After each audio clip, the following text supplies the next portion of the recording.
Penguin Random House Audio presents Modern Lovers by Emma Straub. Read for you by Jen Tullock.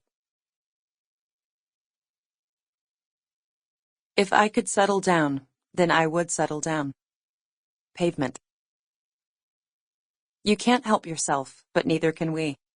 Together, mighty past, we dominate things. Kenneth Koch.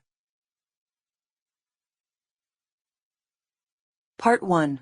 Ruby Tuesday. Mary Ann O'Connell Real Estate, new listing. Gorgeous 5-bedroom Victorian showstopper in prime Ditmas Park. Many original details, including pocket doors, moldings, intricately carved grand staircase. Kitchen updated, new roof. WBFP. 2-car garage. Gracious living in the heart of the neighborhood. Close to shopping and fine dining on Cortellia Road. Close to trains. A must-see. Chapter 1. In June, the book club was at Zoe's house, which meant that Elizabeth had to carry her heavy ceramic bowl of spinach salad with walnuts and bits of crumbled goat cheese, a grand total of half a block. She didn't even have to cross a street. None of the dozen women in the group had to travel far, that was the point. It was hard enough to coordinate schedules and read a novel, though only half the group ever finished anything, without asking people to get on the subway. Make plans with your real friends on your own time. Drive your car across the borough to have dinner if you want to, but this was the neighborhood. This was easy. It was the last meeting before the annual summer hiatus. Elizabeth had sold houses to 6 of the 12. She had a vested interest in keeping them happy, though in truth it was also good when people gave up on Brooklyn and decided to move to the suburbs or back to wherever they came from, because then she got a double commission. Elizabeth liked her job. Of course, even if the rest of the book club was composed of neighbors who might not otherwise have crossed paths, she and Zoe were different. They were old friends, best friends really, though Elizabeth might not say that in front of Zoe, for fear that she would laugh at the phrase for being juvenile.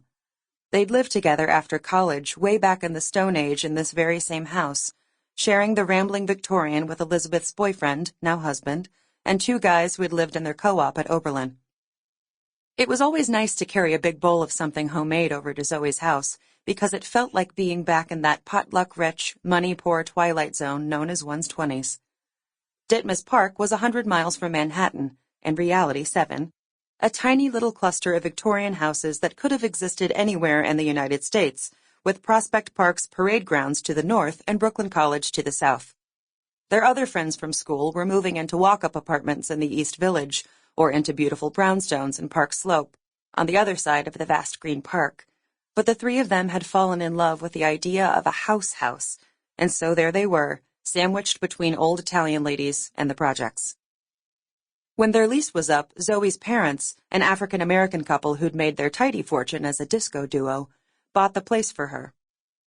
7 bedrooms, 3 baths, center hall, driveway, garage. It cost $150,000. The moldy carpet and the layers of lead paint were free. Elizabeth and Andrew weren't married yet, let alone sharing a bank account, and so they sent their separate rent checks to Zoe's parents back in Los Angeles. Zoe had borrowed more money to fix it up over the years, but the mortgage was paid. Elizabeth and Andrew moved a few blocks over for a while, all the way to Stratford, and then, when their son Harry was 4, a dozen years ago, bought a house 3 doors down. Zoe's house was now worth $2 million, maybe more. Elizabeth felt a little zip up her spine thinking about it. Neither Elizabeth nor Zoe thought they'd still be in the neighborhood so many years later, but it had never been the right time to leave. Elizabeth walked up the steps to the wide porch and peered in the window. She was the first to arrive, as usual. The dining room was ready, the table set. Zoe pushed through the swinging door from the kitchen, a bottle of wine in each hand. She exhaled upward, trying in vain to blow a lone curl out of her eye. Zoe was wearing tight blue jeans and a threadbare camisole, with a complicated pile of necklaces clacking against her chest. It didn't matter if Elizabeth went shopping with Zoe, to the consignment shops she frequented, and to the small, precious boutiques she liked. Nothing ever fit Elizabeth the way it fit Zoe. She was as preternaturally cool at 45 as she'd been at 18. Elizabeth knocked on the window and then waved when Zoe looked up and smiled, her thin fingers waggling in the air. "Door's open." The house smelled like basil and fresh tomatoes. Elizabeth Sample complete. Ready to continue?